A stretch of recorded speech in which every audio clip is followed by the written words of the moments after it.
Can you hear me okay? Yeah. I got one here and one over there, and I wasn't sure. I just kind of like to walk around for this and kind of think about what I'm going to be telling you. I mentioned to you early on that you would hear some extraordinary stories today.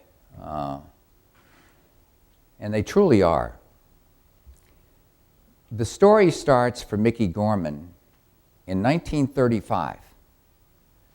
Her dad was in the military, Japan's military. Michiko Suwa was her name. And Japan was occupying China. And we all know what happened in World War II, and the Japanese were defeated. Eventually, they're pulled out of China, and she went back to Tokyo. And she has said in past interviews that she said it was an awful time. She said, we would soak soybeans for days to improve the nutritional capacity. We would soak rice in water, and we would have it with the water. I had twin brothers, 1 year old, when I was 9, and she said when we got back to Tokyo, it was all bombed out. She said it was a struggle to feed my 2 twin brothers. And that was the environment we came from. Her father eventually got a job outside of Tokyo, and it was a very rural area, living in straw huts, and they had no bus service to school, even as modernized as Japan was during World War II. And she did what the Ethiopians and the Kenyans often do. She walked or jogged, primarily walked, 10 kilometers to school, total back and forth each day. And she said, life eventually got better. My dad got a job, but I wanted to try and improve myself and get out of my environment. And at the age of 28, she accepted an offer that she could go to the United States as a nanny for a wife of a U.S. Army colonel. And so they settled back in Carlisle, Pennsylvania. She went to a commercial college there to improve her English speaking and also to work as a secretary and learn some skills. And she did that for a number of years and eventually moved to Los Angeles. And it was in Los Angeles that she eventually got married, but she was 5 feet a half inch, 86 pounds. And she said, I just felt I wanted to put weight on, I wanted to just be stronger. And I decided to do something in 1968, 69 that people weren't doing, and that was to run. She said, I got some very strange looks. I joined the Los Angeles Athletic Club. There was the Los Angeles Track Club. In those days, there was the Los Angeles Athletic Club. And I joined the Los Angeles Athletic Club and hoped to be able to do some running and see what I could do. And she said immediately, I realized I liked it, but I got some strange looks back in those days when people would see me run. And she spoke to one doctor who actually said to her, I think he was a member of the club, wasn't physical, but he just said, you should be home. You should be home in the house. And that was the philosophy even as late as, if you want to get to a number, 1968, 1970. But she stayed with it, and within 4 years, actually backtrack 1 year, 1973, it was about 4 years at that point since she had started running. Jacqueline Hansen, who was competing for the Los Angeles Track Club, at the time ran a 3:05 marathon in Culver City. And people who had been watching Miki train said to her, why don't you, we're impressed with what you can do. The reason she started to run, she said, I wanted to put weight on, which seems, based on what we know today, to be a little counterproductive because often you slim down. But she said, my belief at the time was I would eat more and I would keep the weight on. And she was still slight, of course. Anybody who ever saw a picture of her or saw her run knows that that's the case.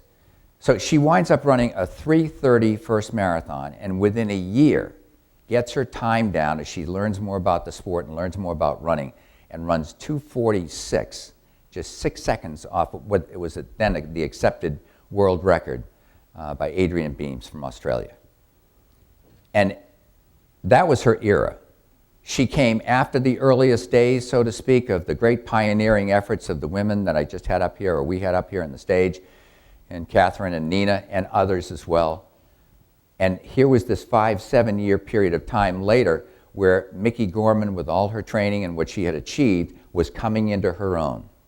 And she winds up eventually running the last in the park New York City Marathon in 1975, And in 1976, the first time it was held outside the park, Boston Billy won that. Is that correct, as I recall? And the counterpart to that was Miki Gorman. And here we are all, like what, 25 years, 35 years later, in the same hall.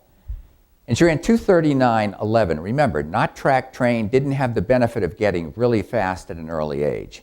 She was the two-time Boston champion, two-time New York champion. Her 2:39 equates to a pace with no track training to speak of a 6-minute, 5-second marathon. Really outstanding stuff. And she was the first woman at that time to break into that. Interestingly enough, for kind of how life works, and sometimes you worry about the genetics that we can pass on to children, she surpassed the time that had been achieved that was kind of the accepted world record when she ran 2:39 of a woman named Cheryl Bridges. Cheryl Bridges is now remarried. Her name is Trewarji, and she is the mother of America's bronze medalist at the last Olympic Games in Beijing at 10,000 meters, Shalane Flanagan. Amazing how all of this sometimes comes together in fits. She wound up retiring from competitive running in 1982, but she is certainly not forgotten. We are delighted to have her here today and journeying in from Los Angeles. Ladies and gentlemen, please welcome our newest female member here to the National Distance Running Hall of Fame, Miki Gorman.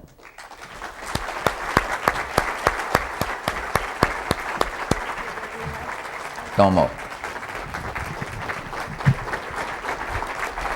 Standing ovation.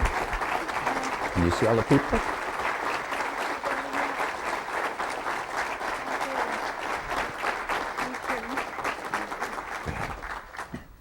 Thank you very much. I didn't know I did so good until I hear Larry said. Thank you. Honestly, when I heard about this award, I told everybody that I'm not deserved to this, and I couldn't believe it. Because all I did was running.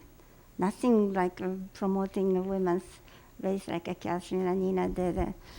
So maybe I thought at the beginning it was some kind of mistake.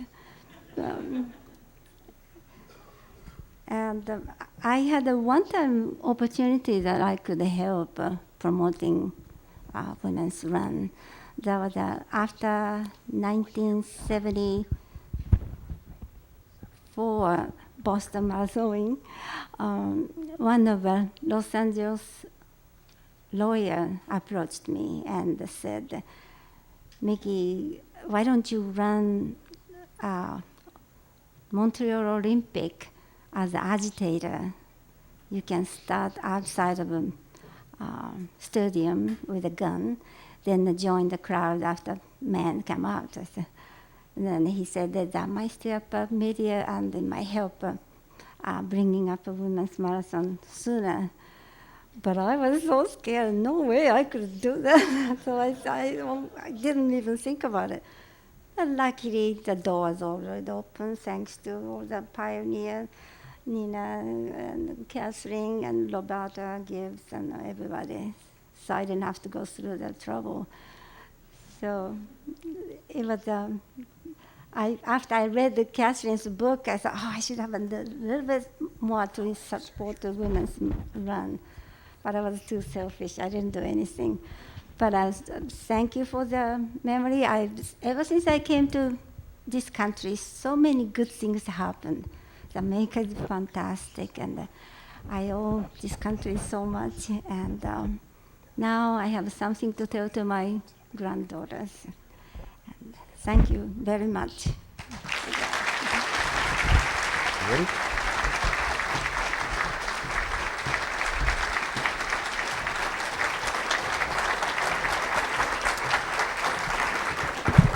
Miki, if you could please come back up for a minute.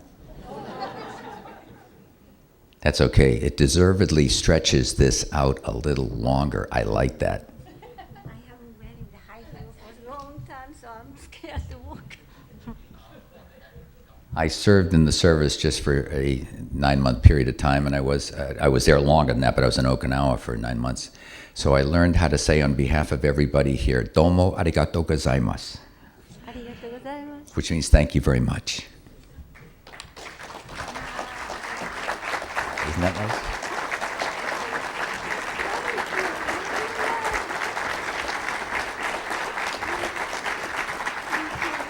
Show that to everybody.